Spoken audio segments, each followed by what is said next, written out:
என்னை தேடும் இறைவனே, உம்மை நாடி வருகிறேன். என்னை தேடும் இறைவனே, உம்மை நாடி வருகிறேன். ஆகஸ்ட் 14ஆம் நாள். இன்றைய தியானத்தின் தலைப்பு பேதுருவின் தைரியம். வாசிக்க வேண்டிய திருமறை பகுதி அப்போஸ்தலர் 2ஆம் அதிகாரம் 14ஆம் வசனம் முதல் 24ஆம் வசனம் முடிய. கடைசி நாட்களில் நான் மாம்சமான யாவர் மேலும் என் ஆவியை ஊற்றுவேன். அப்போஸ்தலர் 2:17. மனிதரால் புரிந்து கொள்ள முடியாத வகையில் பரிசுத்த ஆவியானவர் செயல்பட்டிருக்கிறார். பார்த்தர், மேதர் என்று சுமார் 17 இனத்தவர்களின் மொழிகளிலே தேவனுடைய மகத்துவங்களை அந்த மேலறையில் கூடி ஜெபித்தவர்கள், அதாவது கலிலேயர்கள் பேசினர். கலிலேயர் என்பவர்கள் நாகரிகமற்றவர்களாக கருதப்பட்டனர். அவர்களுடைய பேச்சுக்கும் யூதருடைய பேச்சுக்கும் இடையே வேறுபாடுகள் இருந்தன. அப்படி இருக்க அவர்கள் அங்குள்ள பிற இனத்தவர்கள் புரிந்து கொள்ளும்படி அவரவர் மொழிகளிலே ஆவியானவர் தந்த ஞானத்தினால் பேசியிருக்கிறார்கள். இது அவர்களால் உண்டானதன்று, ஆவியானவரின் அருட்கொடை. ஆனால் இத்தகைய பக்தி வெளிப்பாடுகளை புரிந்து கொள்ளாதவர்கள் அவற்றை இழிவுபடுத்தி பேசினார்கள். மெய்பக்தர்களை, அவர்களின் பக்தி செயல்களை, பக்தி பேச்சுகளை இழிவுபடுத்துவோர் இன்றும் உண்டு. அப்போது மூத்த சீடரான பேதுரு உண்மையை ஓங்கிய குரலில் விளக்கி சொல்கிறார். அங்குள்ளோர் வெவ்வேறு மொழிகளில் பேசியது குடி வெறியினால் அல்ல, யோவேல் தீர்க்கதரிசியின் கூற்று அன்று நிறைவேறியிருக்கிறது என்பதை தெளிவுபடுத்தினார். இது நல்ல தலைவர்களின் பொறுப்பாகும். உங்கள் குமாரரும் குமாரத்திகளும் ஊழியக்காரரும் ஊழியக்காரிகளும் தீர்க்க தரிசனம் சொல்லுவார்கள்.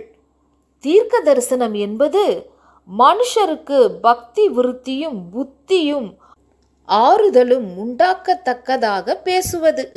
1 கொரிந்தியர் 14ஆம் அதிகாரம் 3-4 வசனங்கள்.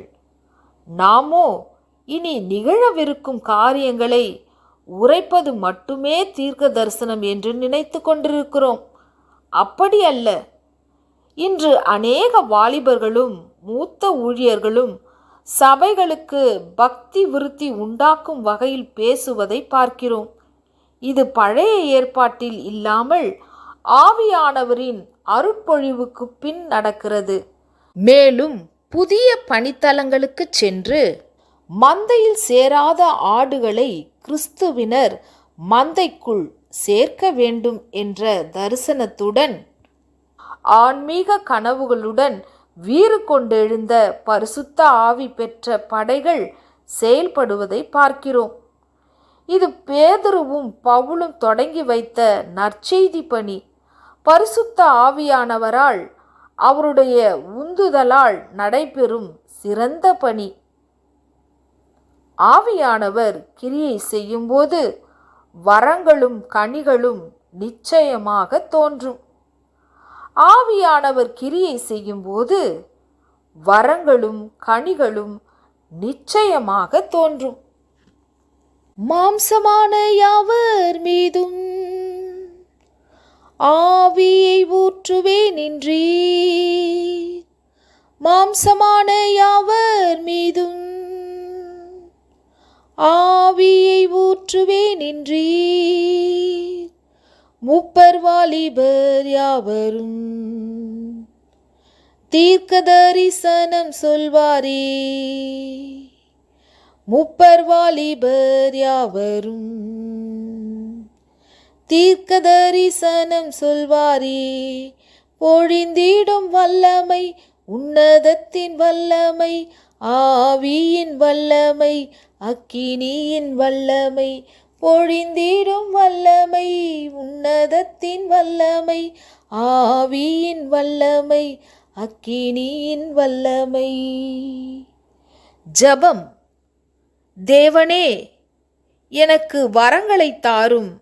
அவற்றைக் கொண்டு உமக்காகவும் சபைக்காகவும் செயல்பட உதவி செய்யும். ஆமேன்.